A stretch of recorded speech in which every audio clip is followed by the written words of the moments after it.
A fill light is useful for illuminating the darker areas of our subject.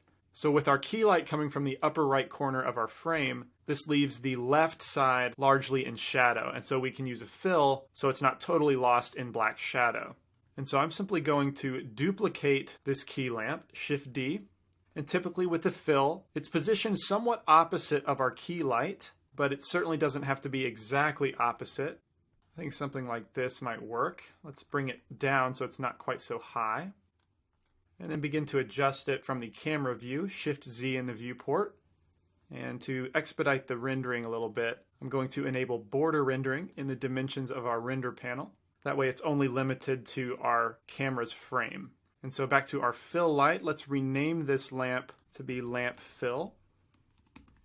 And as a duplicate, both our key and the lamp share the same intensity, and this is known as a 1-to-1 ratio in the lighting, which is not an uncommon way to light a subject, but you can run into the issue of feeling like you've got two key lights.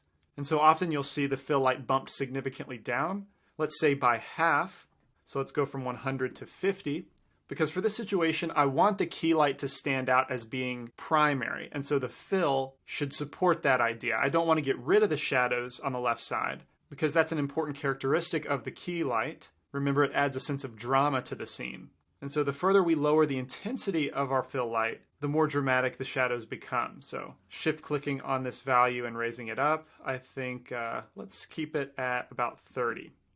Now our shadows on the left side aren't completely black, but they are still very distinct.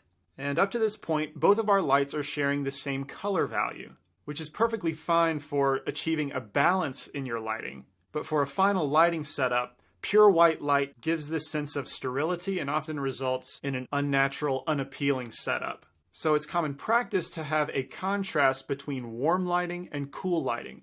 Warm lighting being in the reds, oranges, and yellows, cool being the purples, blues, and maybe into the greens.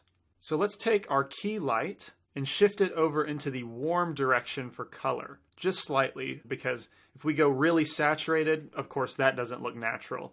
It looks like some sort of neon light, so to be natural we want it to be very, very subtle.